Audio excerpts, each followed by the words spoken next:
Hello, I'm Jeremy, and today we're going to take a look at the 37th, and for the time being, final installment in my series of the Spiel des Jahres, or German Game of the Year award winners. And today's game is Ticket to Ride, which is designed by Alan R. Moon, and this was the 2004 winner of the prize. It's, I believe, a game that many of you would likely know, and it's essentially a route building game that has its roots in the card game Rummy. Essentially, players are going to be collecting cards of various colors and then playing them as melds in order to place trains onto a board. They'll be trying to do that in order to complete route tickets that they've drawn at the start of the game or along the way, which will dictate two cities that must be connected by a line of their train types. So let me take a minute to show you how it plays, and then I'll come back and let you know what I think about the game. So here I've set up a two-player game of Ticket to Ride, and this is a game in which players are going to be building train networks using these plastic trains in their player color across the United States, trying to complete the various routes that they're going to get on these various destination cards. So at the start of the game, each player will get their set of train tickets, a scoring marker which will go on the 0 space, or I guess the 100 space of the scoring track that's on the outside of the board. They'll get 4 of these train cards at random, and these colors of these train cards will enable them to place their trains onto the map, and they will also get 3 of these destination tickets, and they will be required to keep at least 2 of them. So they'll look at them over and they might decide to discard one of them, but they are welcome to keep all 3. So let's just say these players keep all 3. You will also shuffle up the rest of the deck of these train cards and deal out 5 face up, have the rest available in a draw pile, and the rest of these destination cards will be created in a separate draw stack. Finally, there is a bonus that's awarded at the end of the game for the longest route that somebody constructs, and that card will just be kept by the board. So on a player's turn, they could do one of 3 things. First of all, if they chose to, they would be able to draw 3 more of these destination tickets that would give them new potential routes. So for example, here we have Montreal to Atlanta. So maybe, and the player would be able to keep as many of these as they want, but they would need to keep at least 1. So let's say this player chose to do that right off the bat, and given what they have, it might actually make sense for them to keep this Montreal to Atlanta, because they already have to connect to Atlanta, and they have to connect to Toronto, which is just a hop and a skip away from Montreal. Any ones that they don't want will just get discarded out, and that would be their entire turn. The second thing that they could do is take some of these train cards in order to bolster their hand so that they'll be able to lay track later. So, for example, this player here, let's see, they're trying to get from Dallas to New York, they're trying to get from Portland to Phoenix, and they're trying to get from Denver to Pittsburgh. So let's say they're going to work on the Portland to Phoenix. So up here, Portland, all the way down here to Phoenix. So they might want to collect blue or orange cards. And there are blue and orange cards out. So the way this works is you could take up to 2 cards on your turn. Whenever you draw one, so let's say the player wants this blue card, immediately another card will flip out. If you do not want any of these cards, you could choose to take the top card from the deck. So let's say this player just chose to do that at random. That would be fine. And you'll notice that some of these cards here are wild cards. They could be played as any other color card. If you saw one here in the display face up and you chose to take that, that would count as taking 2 cards. That would take your entire turn. If you got one from the top of the deck, you would just get lucky. And if ever 3 wild cards came up face up here, you would immediately discard those out and draw 5 new ones. So that's how you're going to draw those cards into your hand.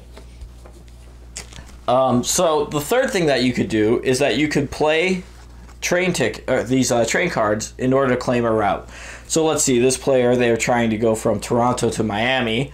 So they might want to play these 2 yellow cards to claim this route between Toronto and Pittsburgh. You'll notice on the board here that this is a gray space. The grays could be used as any color, but they have to be matching colors. So I could play 2 yellow, but I could not play a yellow and an orange. So the player then would simply discard those cards and then place 2 of their trains onto the map. For doing that, they're going to score points, which are listed here on the board, and there's also a summary sheet. But you can see a 2 length route will score you 2 points. So the player would simply score that on the scoring track. One thing to note is that some routes, for example, here between Chicago and Pittsburgh, are double routes. And here there's a three-length orange route and a three-length black route. In a 2 or 3 player game, only one of those routes could be claimed, so it's first come, first serve. In a 4 or 5 player game, both of those could be claimed by 2 different players, but they would, if somebody took the orange route, the other player would have to take the black route. And this is just enables the game to scale more appropriately for the number of players. So the map will still feel relatively tight with 2 or 3 players, even if there's less competition overall. So that's about what's going to happen in Ticket to Ride. Players are going to be collecting these train tickets to lay down trains, to complete these route tickets, and then draw more routes over the course of the game. This is just going to be a cycle, and it will continue until one player has fewer than 3, so 0, 1, or 2 trains left. At that point, every player will get one more turn, and then there will be a final scoring. The way that works is every player will look at every route card that they've kept, and if they've completed it, they'll score the points that are on it. If they fail to complete it, let's say this player did not complete a route from Chicago to New Orleans, they'd lose that number of points. After everybody's tallied those, and also added that to the points they've of course accumulated during the game for laying down track, then you'll count up all the trains in each player's longest route, and the player who has the longest route will get a 10-point bonus. The player with the most points will then win. Okay, so that is Ticket to Ride, and I think that this in many ways epitomizes exactly what the Spiel des Jahres as an award is trying to do. It is a very approachable family game that somehow broadens people's conceptions of what is possible in a board game. The game has such simple mechanisms, but they all work so well to create something that feels like it's both interactive and highly dependent upon your own personal planning.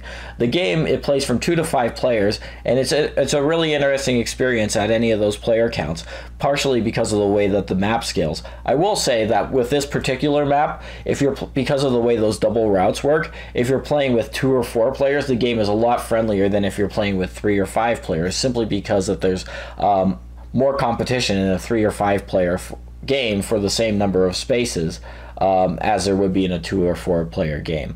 However, even at those player counts, this game still is very friendly if you want to play it as a friendly game, yet very mean if you want to play it as a mean game. If you see somebody building a route, even in a 2-player game, if you wanted to, you could deliberately try to block them out. You could place routes going all the way around a city that you suspect that a player might be trying to get to, so that they have no way to get into that city. This is a game that if you wanted to play it very competitively, very cutthroat, you could. But at the same time, if you wanted to just have every player off in their own little world doing their thing, that's possible too. And the game's ability to scale, from a competitive game to a very friendly family game is almost unmatched in all of board gaming. And I think that that's one of the best reasons why this won the award. Another thing, many of these Spiel des Jahres winners are commercially successful and therefore see a lot of expansions which extend the gameplay in various ways. And few of them have had the breadth and depth of expansions that this game has had. It's not only had a few spin-off games, none of which are particularly good. There's a card game and there's a dice game expansion for this, but really there are a lot of, maybe at this point about a dozen, maybe 10 various maps and various standalone games for this system that all tweak the rules in very small ways but really change how the game plays. So there's specialty maps that are designed just for 2 to 3 players. There are maps that are played as a team where players are going to cooperate to build their routes across the board.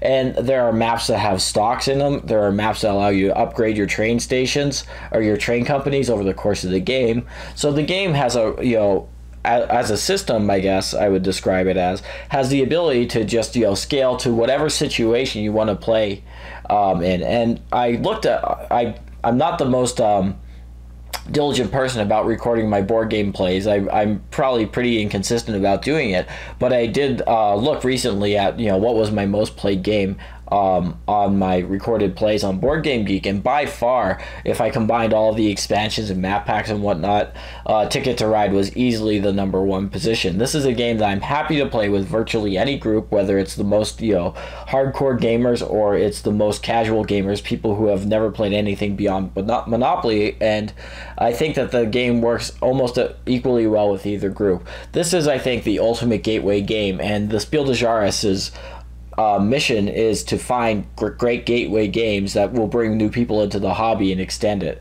And I think that this game, better than practically any game that's ever been designed, does that.